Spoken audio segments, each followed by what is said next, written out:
माँ को अपने बेटे से, किसान को अपने लहलहाते खेत से, गुरु को अपने शिष्य से और साहूकार को अपने देनदार को देखकर जो आनंद प्राप्त होती है, वही आनंद बाबा भारती को अपने घोड़े को देखकर होता था। जिस प्रकार से माँ बच्चे को कितना लाड प्यार करता है, बच्चे को देख करके माँ को कितनी खुशी होती है, उसी प्रकार खेत में लहलहाते फसल को देख करके किसान को होती है, साहूकार को देनदार को देख करके होती है। वैसी ही खुशी बाबा भारती को अपने घोड़े को देख के होती थी। वैसी ही खुशी बाबा भारती को अपने घोड़े को देख करके होती थी, क्योंकि बाबा भारती अपने घोड़ा से बहुत प्यार करते थे। भगवत भजन से जो समय बचता था वह घोड़े को अर्पित कर देता था। भगवत भजन से जो समय बचता था वह किसको अर्पित करता था? घोड़े को अर्पित करता था। बाबा भारती उसे सुल्तान कह के पुकारते थे। बाबा भारती उसे क्या कह के पुकारते थे? सुल्तान कह के पुकारते थे। अपने हाथ से खरहरा करते, खुद दाना खिलाते और देख देख कर प्रसन्न होते। उन्होंने अपना सब कुछ छोड़ दिया था। वह गांव से बाहर छोटे से मंदिर में रहते और भगवान का भजन करते। सुल्तान से बिछुड़ने की वेदना बाबा भारती को बहुत ही आसान था। भगवान के भजन करने के उपरांत, भगवत भजन के उपरांत जो भी समय बचता था तो बाबा भारती उस समय को घोड़े की सेवा में लगाता था। किसके सेवा में लगाता था? अब सुल्तान का ख्याति चारों बगल फैला हुआ था। सुल्तान का ख्याति क्या था? सुल्तान ऐसा घोड़ा था जिसके तेज पर, जिसके बल पर, जिसके चाल पर इलाके के लोग मन मुग्ध थे। बाबा भारती के घोड़े की खबर, उसके घोड़े की खबर खड़क सिंह के कान तक पहुंच गया। बाबा भारती के घोड़े की खबर किसके कान तक पहुंचा? खड़क सिंह के कान तक पहुंचा। बाबा भारती क्या करता था? प्रतिदिन भगवान के भजन के बाद जो भी समय मिलता था उस समय का उपयोग हुआ है घोड़े के सेवा के उपरांत घोड़े पर चढ़ करके 2-4 मील घूमने के लिए करता था। 2-4 मील घूमने के लिए करता था और घूमते हुए वह अपने कार्य को पूरा करता था। एक दिन बाबा भारती के घोड़े की प्रशंसा खड़क सिंह सुन चुका था। वह उस इलाके का सबसे नामी, सबसे बदनाम डाकू था। घोड़े में इतना आकर्षण था कि उस इलाके का सबसे खूंखार डाकू खड़क सिंह मन ही मन सोच लिया, ये घोड़ा तो मैं बाबा भारती से छीन करके रहूंगा। ये घोड़ा तो बाबा भारती से एक दिन खड़क सिंह के मन में हुआ कि चलो क्यों ना बाबा भारती के घोड़े को देख लें एक बार। तो टहलते बोलते वो चला गया बाबा भारती के पास। किसके पास चला गया? अभिवादन किया बाबा भारती को और उसके बाद कहा, बाबा आप अपना घोड़ा मुझे दिखाइए। आपका घोड़ा का प्रशंसा मैं कई दिनों से सुन रहा हूं। मैं भी देख लूं कैसा घोड़ा है, मैं भी देख लूं। बाबा भारती अंदर से थोड़ा सा सशंकित हुआ, लेकिन साधु संत बहुत ही कोमल हृदय के होते हैं, दयालु होते हैं, परोपकारी होते हैं।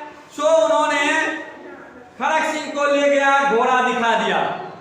घोड़ा देखने के बाद जब जाने लगा खड़क सिंह, तब कहता है, बाबा मैं ये घोड़ा आपके पास ज्यादा दिन तक रहने नहीं दूंगा, ज्यादा दिन तक रहने नहीं दूंगा। मैं ये घोड़ा आपसे ले करके रहूंगा, मैं आपका ये घोड़ा ले करके रहूंगा। बाबा भारती अंदर से सहम गया। अब बाबा भारती को नींद नहीं आ रही थी, चैन नहीं आ रहा था। बहुत दिनों के बाद बीत गया। एक दिन बाबा भारती बहुत दिन के बाद फिर घोड़ा पर हाथी के ऊपर पीठ पर सवार होकर के घूमने निकला। घूम फिर करके सोचा कि आ जाऊं। खड़ग सिंह एक अपाहिज का भेष धारण करके रास्ते में बैठ गया कम्बल ओढ़ करके और कराहने लगा, दर्द से कराहने लगा। किससे कराहने लगा? दर्द से। बाबा भारती का जब नजर पड़ा उस पर तो बाबा भारती उतर गए, उसको घोड़ा पर बैठाया और अस्पताल इलाज कराने के लिए चल पड़े। कहाँ चल पड़े? थोड़ी ही दूर बाबा भारती लगाम पकड़ के आगे जा रहे थे। खड़ग सिंह घोड़ा पर बैठा हुआ था। थोड़ी दूर जाने के बाद खड़ग सिंह तन करके घोड़ा पर बैठ गया और बाबा भारती को धक्का देकर के गिरा दिया। बाबा भारती को धक्का देकर के और तेज गति से घोड़ा को उड़ाते हुए चल पड़ा। तेज गति से घोड़ा को उड़ाते हुए बाबा भारती कहता रुको, तो खड़ग सिंह कहता मैं नहीं रुकूंगा बाबा भारती, अब मैं ये घोड़ा आपको नहीं दूंगा, अब ये मैं घोड़ा आपको नहीं दूंगा। बाबा भारती कहता है खड़ग सिंह मैं घोड़ा के लिए नहीं कहता हूं रुकने के लिए, लेकिन मेरी एक बात सुनते जाओ। बोला क्या? बोला बाबा भारती बोला खड़ग सिंह तुम ये घटना किसी को बताना नहीं, नहीं तो कोई भी व्यक्ति अपाहिजों को, गरीबों को, जरूरतमंदों को सहायता नहीं करेगा, कोई किसी को विश्वास नहीं करेगा, इसलिए तुम ये घटना किसी को मत बताना, नहीं तो इंसान का इंसान सहायता करने से वंचित रह जाएगा।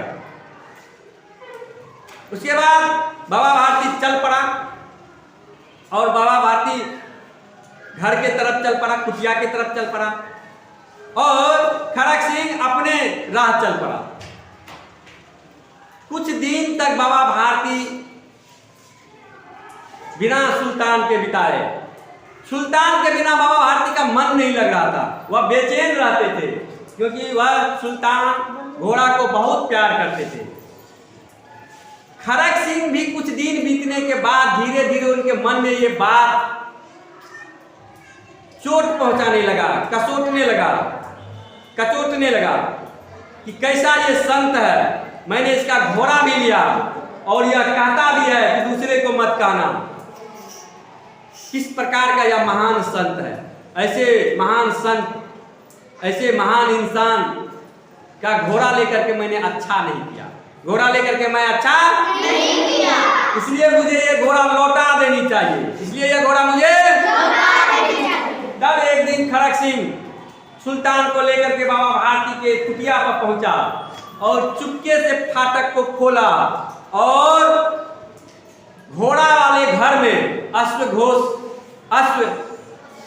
हाउस में, घर में जाकर के सुल्तान को बांध दिया और धीरे से फाटक लगा करके अपने घर की तरफ चल पड़ा।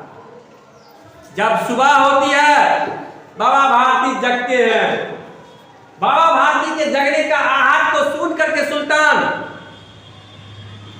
जोर से हिनहिनाता है। जैसे ही घोड़ा का आवाज बाबा भारती के कान में पहुंचता है, बाबा भारती को अपने कानों पर विश्वास नहीं होता है।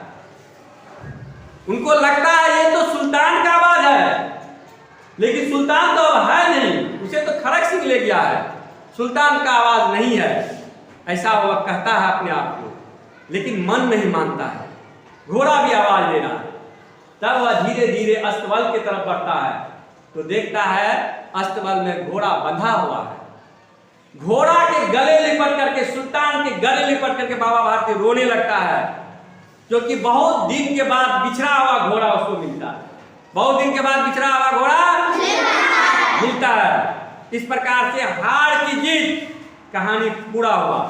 अर्थात जब हम लोग परोपकार करते हैं, अच्छे कर्म करते हैं, तो उसका फल भी अच्छा होता है। बाबा भारती अच्छा कर्म किया था, वह खड़ग सिंह को अच्छा उपदेश दिया था। खड़ग सिंह को भी उनके बात गहराई तक दिल को छू गया। परिणाम यह हुआ कि खड़ग सिंह का घोड़ा को वापस कर दिया। तो आज हार की जीत में इतना ही। चलो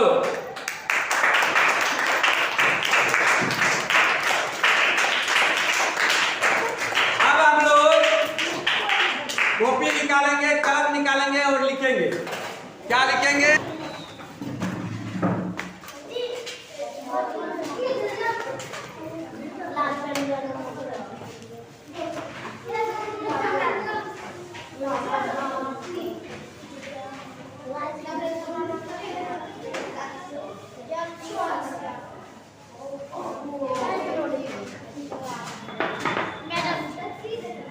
लिखो भावा भारती।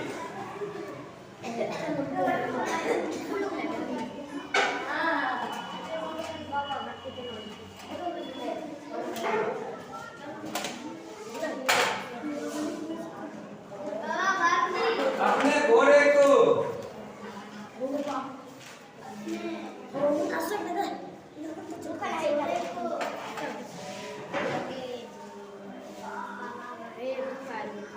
किस प्रकार प्यार करते थे?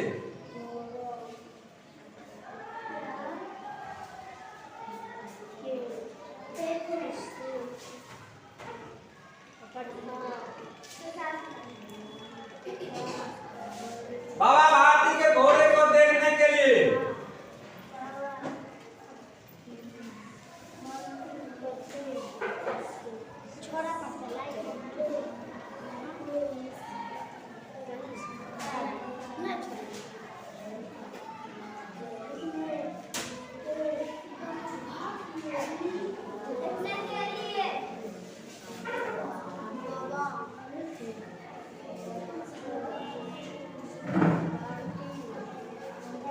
खड़ग सिंह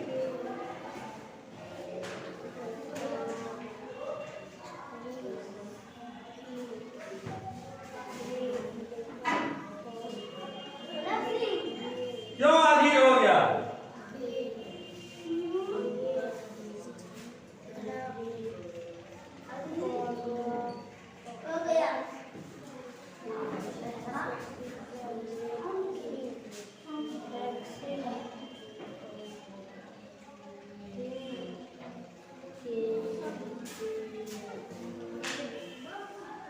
घोड़े प्राप्त करने के लिए